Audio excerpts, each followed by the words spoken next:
The show that knows what today's men want. Power tools, moisturizer, and domestic violence. In the men's room with Baz and Jeremy. Hey, you guys are taking forever in this back room. Hey, don't bother me in the men's room. Yeah. And now for your hosts, Baz Rutten and Jeremy St. Ives.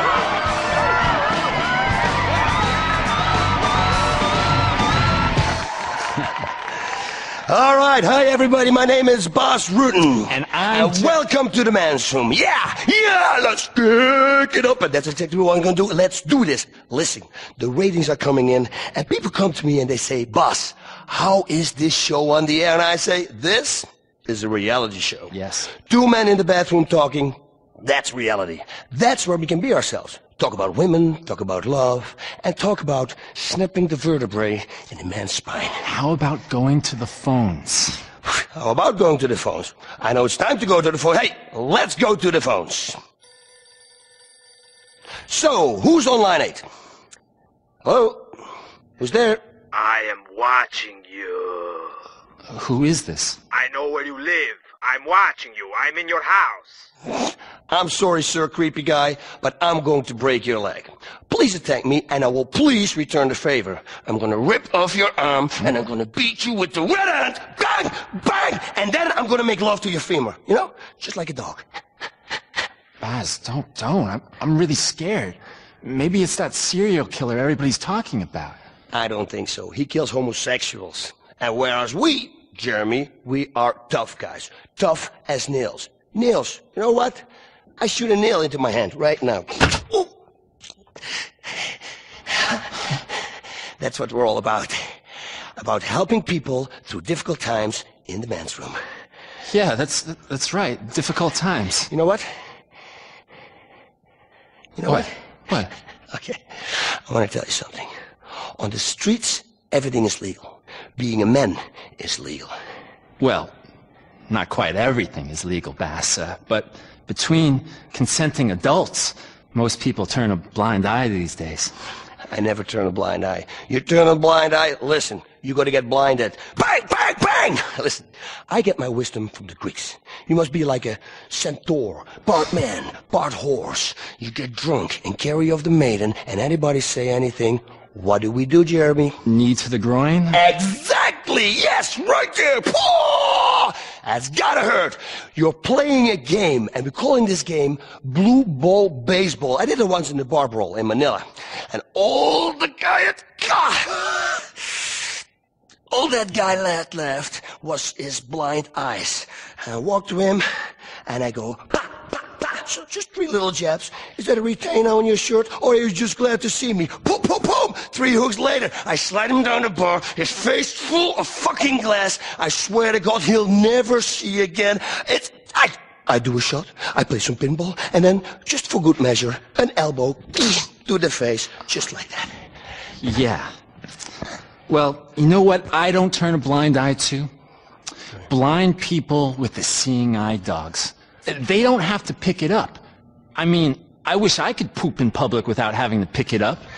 I have no idea what you're just talking about, but hey, listen, I'm sure it's covered in my next book. Pre-order now to avoid disappointment, ladies and gentlemen. Yeah, great. Just what the world needs.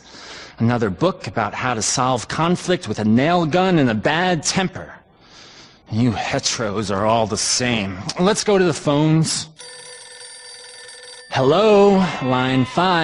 Hi, my name is Paula. I'm in Vice City. I've been married for a few years, and my man has gone right off on me. I mean, I rarely cheat, and we got a great life together, 3 kids, we go to church, but the sex is dried right up.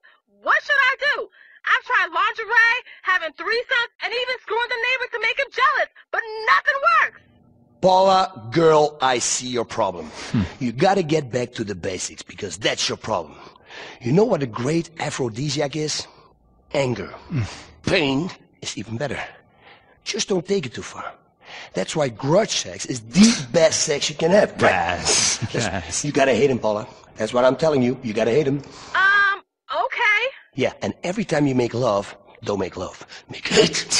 Call them names and really mean it. Little dicks, no balls, that kind of stuff. Let him hit you a few times. Pack! Just on your freaking face. And then you really let him have it. I said to my lady, really, go on, smack me around.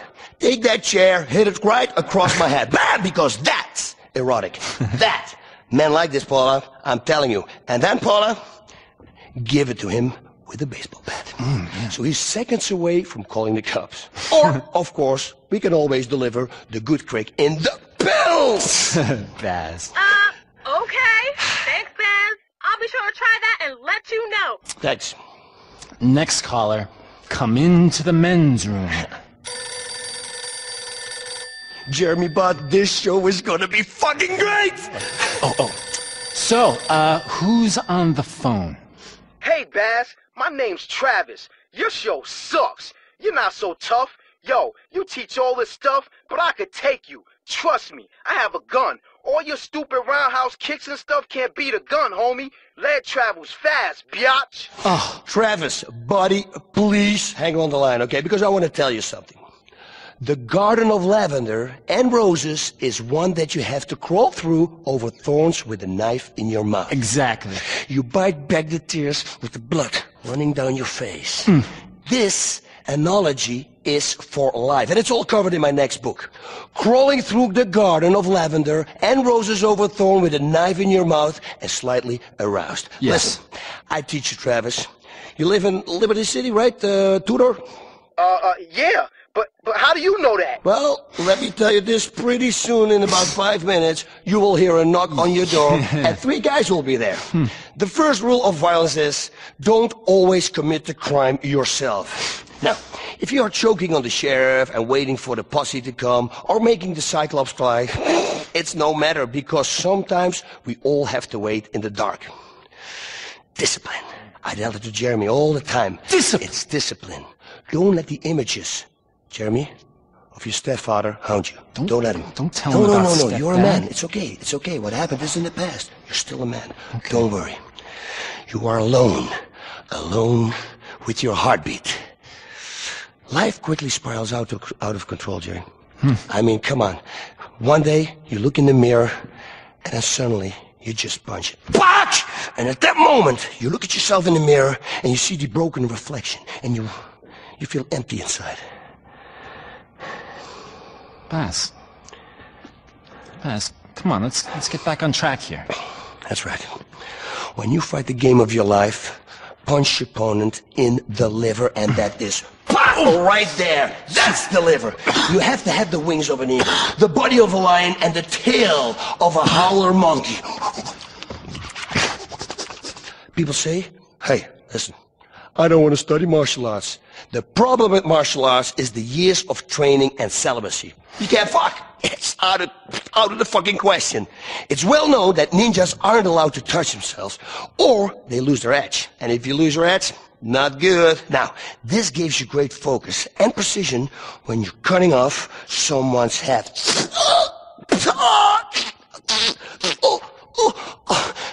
My method is I teach you how to feel this anger. Obliterate your opponent and ruin his chances at reproduction. And you know what? You're gonna get the girl in the end. It's a great story. You know what else is a great story, Jeremy? Well, I really like Little Red Riding Hood. World War II is a great story. Vietnam, the Falkland Islands, Australia. Man with bare hands taking care of business, setting people on fire. Burning their faces. And that's all the time we have for this time. This has been Baz and Jeremy in the men's room. Join us next time in the men's room. Only sissies wash their hands.